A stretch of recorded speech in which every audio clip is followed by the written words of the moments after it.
markets Europe are trading flat this morning, with the UK's FTSE 100 index up around about 11 points. The Euro Stoxx 50 index down around about 6 points in DAX. In Germany, currently down around about 2 points. The US dollar is weaker in the FX space.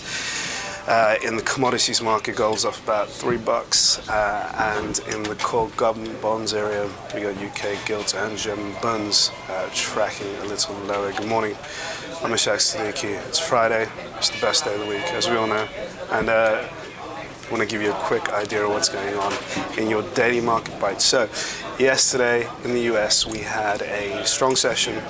The S&P 500 closed at a near record high again. It's the day after Dow.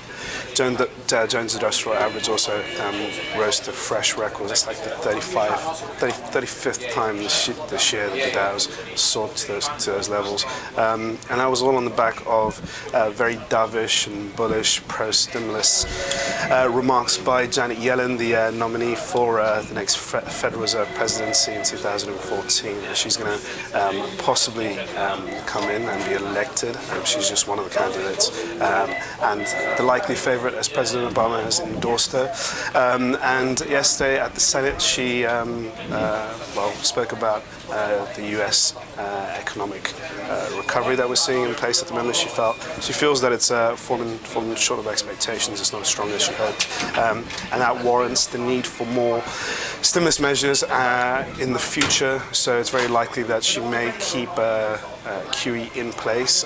She in fact said that the bond buying program has had a pretty meaningful effect on the US economy, and at the same time, one of the more interesting comments that she made was that she was quite clear on the fact that she doesn't believe that there's a bubble in the US stock market right now. So all these fresh highs that we're seeing on the Dow and the S&P, to her, in her view, doesn't suggest that we're in some sort of bubble territory where we're going to see a big slide in US equity markets after the Federal Reserve does eventually reduce their stimulus program, which they will at some point. Janet Yellen also believes that QE is not for infinity, and at some point they will have to downsize the package, but she may delay it a lot longer than some of the other Fed members are currently thinking.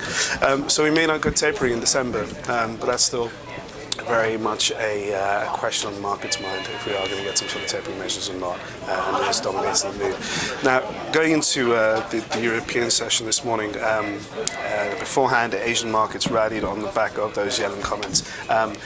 The rally in Europe is starting to fade somewhat. We're kind of coming in with sober thoughts about what's happening in the wider global economy, particularly our own region, with the Eurozone's GDP figures yesterday falling short of expectations. Germany and France being the two countries in which growth stuttered. Germany only posted 0.3% for the third quarter, and France actually fell by 0.1%. So not a good reading, and a fresh reminder that the Eurozone's troubles are not over just yet. And at the same time, we also had some relatively dim figures out from Japanese GDP as well, also combining the whole kind of idea that the global recovery is still somewhat fragile. So we're somewhat softer on the back of that. The Yellen comments are supporting us, as we know that the Federal Reserve is going to keep an accommodative stance for the foreseeable future, at least until 2017 and 2018. But at the same time, we're contending with a number of issues on this side. We got some data out today. We got harmonized Eurozone inflation. That's going to be of interest after the ECB cut rates last week on the threat of deflation.